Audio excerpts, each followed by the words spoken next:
Julian's voice cracked. Baby, I never agreed to a breakup. Let's go back to the office and I'll explain, okay? My tone was ice cold. I don't think we have anything left to say. 10 minutes, just give me 10 minutes to talk, please. In the end, I agreed to return with him, telling myself it wasn't mercy. I only wanted to hear how Hansen tried to wriggle out of it. Hansen tentatively took my hand, and when I didn't shake him off, Hansen carefully led me into the office. In the dark, I was suddenly pulled into a broad male embrace. His body was shaking. Baby, don't break up with me, please. I'm begging you, I can't live without you. Tears splashed against my collarbone without warning. I pushed the arms clenched around me away with all my strength. You already have a fiancé, yet you come looking for me. What am I? Your little toy stashed on the side. His back slammed the light switch and Hansen hissed in pain. The room brightened instantly. Hansen ignored the ache and stammered, Baby, no. You're the only girlfriend I've ever had, I swear. Looking at his red-rimmed eyes, I challenged him. The whole company knows you and Talia are about to marry. They're even picking out engagement rings. And you still deny it? Baby, she doesn't love me. You're the one I'm going to marry. Julian unlocked his phone and scrolled frantically as if evidence were hiding in there. She used to like me, but after you came into my life I turned her down plain and clear. Now she loves my cousin. The groom is my cousin. She's only designing our rings as a favor. A phone was pressed into my palm, staring at the chat log. I realized I'd jumped to the wrong conclusion. I'm sorry I misjudged you. His nose twitched slightly. It's not your fault, baby. I didn't give you enough security, that's why you doubted. Now will you take me off your block list? I'd started dating him without knowing Hansen was my boss. Now that I knew, we really couldn't continue. Morgan, I said coldly, I still think we're wrong for each other. Why? His voice was hoarse, eyes flooded with pain. Tell me what I did wrong and I'll fix it. Please don't say break up. Sigh, admit it, Ivy, you're soft on him. I looked at the man kneeling with his head buried against my stomach and said, Julian, get up first. Hansen lifted his face, a spark of hope flared in his eyes, bright enough to blind. Let's try again, but keep it secret for now. Julian knew Hansen couldn't push too hard. Still, if someone else stumbled on the truth, that wouldn't be his fault. Back home, I unblocked him. Baby, good night. I suspected Hansen been texting me the whole time. The moment I freed him, a message landed. Good night. To dodge Julian, I arrived half an hour earlier than usual. The elevator doors I just shut slid open again. Wondering who else was crazy enough to show up at this hour, I thought, huh? Baby, were you hiding from me? You're here so early. Julian stepped in, his tall frame boxed me into the corner at once. The instant the doors parted, I scrambled out like a startled cat. Slow down, baby, don't trip. His laughing voice called behind me. Hansen came to my cubicle and set down a breakfast Hansen bought. Baby, I got yours to eat while it's hot. I'll bring breakfast every day from now on. Shut up, we're at Sterling. Quit calling me baby. I clapped a hand over his mouth. My palm met warm wetness. Hansen licked it. An electric tingle shot through me. I scrunched my shoulders. Julian, you're shameless. You're so cute I could kiss you right now, baby. Ding, elevator rival. I suddenly kicked Julian aside. Several colleagues stepped out. Morning, boss, morning. I kept my head down, trying to disappear. Ivy, you're early today. Yeah, traffic, so I left early. I could feel someone's grievous stare drilling into my back. Don't be mad, I kicked from reflex. I don't care, you owe me compensation. All right. Sterling just landed a huge account. The boss announced that once the project wraps, everyone pockets a $10,000 bonus. Everyone complained about Julian's acid tongue, but when it came to handing out money, the man was dead serious. If his salary hadn't been so sky high, the overtime shifts Hansen demanded every other day would have sent us all running weeks ago. Ivy, the boss wants you to take this file to him. Knock, knock, knock, come in. The instant the door swung shut, my wrists were seized and pinned above my head. The folder hit the carpet with a slap. Hansen bent down and sealed his mouth over mine, prying my lips apart with a slick turn of his tongue.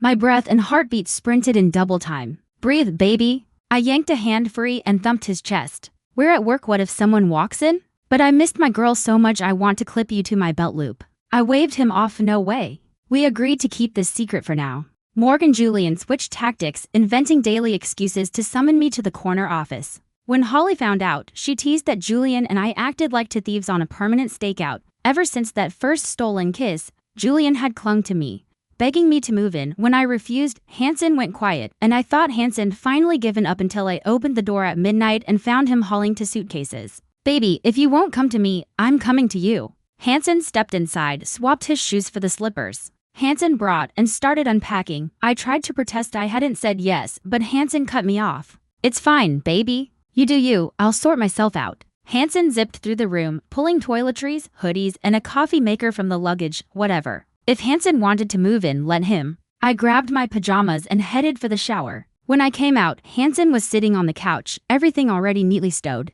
Come here, baby. Let me blow dry your hair. I settled between his knees, his fingers raked through my wet strands while the dryer hummed beside my ear. Steady and comforting, maybe this setup wasn't so bad after all. I'd braced myself for something to happen that night, but Julian only curled around me and slept, pure and polite. The man spooned a supposed knockout every night and never made a move. I started wondering if something was medically wrong. Could those online jokes be true? After 25, a guy's engine just stalls? Morgan, I booked a urology appointment behind his back. Doctor, I think my boyfriend might have performance issues. The young physician looked up. Describe the symptoms. What makes you think that? I squirmed. Hansen sleeps next to me every night and nothing happens. With a girlfriend who looks like you and still no reaction? Could be a problem. Bring him in so I can run tests. I can't prescribe blind. Can't you just write a prescription now? Hansen frowned. Medication isn't candy, and ignoring symptoms can turn a small hiccup into a disaster. I thanked him and slid off the exam table.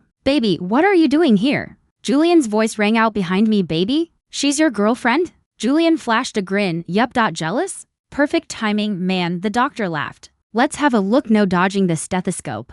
My stomach dropped. What illness? Realization washed over Julian's face. I'm good. We're leaving. Hansen stayed silent the whole ride home. Even after we walked in, Hansen only told me to shower first. Eerily quiet for him. I crawled into bed with a novel, trying to read. When Hansen stepped out of the bathroom in nothing but a towel, my heart started tap dancing. I flipped pages at random, pretending to focus. Your cheeks are red, baby. I turned away. I'm not blushing. Hansen tilted my chin back toward him. Look at me. I was willing to wait, but since you're questioning my abilities, I'd better demonstrate. Hansen didn't speak again. Hansen simply stared, heat blazing in his dark eyes. His sudden kiss swallowed my protest, stealing every molecule of air, fierce enough to consume me. Night deepened, moonlight tangled with lamplight. Our breathing sensed, bodies pressing closer as though we wanted to fuse into one.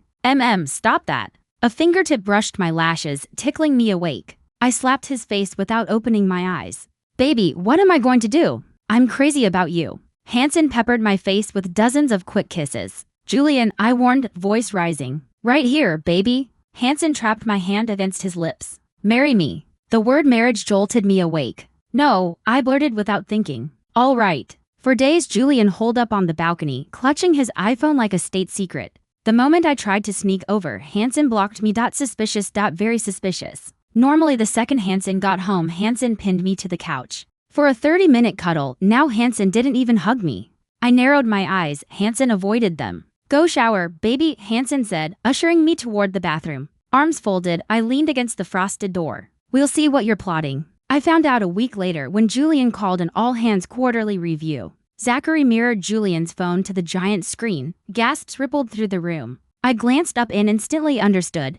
Julian's WhatsApp with me filled the display. Chat wallpaper set to that sneaky selfie Hansen snapped while kissing me. I cocked my head. You did this on purpose, didn't you? Hansen shrugged, innocence personified. Now the entire company knew, no point hiding. When the meeting ended, Julian told Zachary to order an afternoon tea spread for everyone. Thanks for looking after my girl these past months. The co-workers seasoned opportunists chorused, thank you. Boss and boss's lady. Zachary cut everyone $1,000 bonus for their hard work. Cheers erupted. Long live the boss, long live the boss's lady. I could only force an awkward smile under the spotlight. And I thought that was the grand finale. That night Hansen took me to a candlelit restaurant, and I finally discovered what all the cloak and dagger had been about. Mom and my best friend sat nearby, excitement glowing on their faces. Clearly they'd been bribed weeks in advance. Julian dropped to one knee in front of me. Baby, will you marry me? I know you're afraid I'll change once we're husband and wife. So I've already transferred everything I own into your name. From now on, I'm literally working for you. Give me the chance to be your employee for life, please. Yes, I will.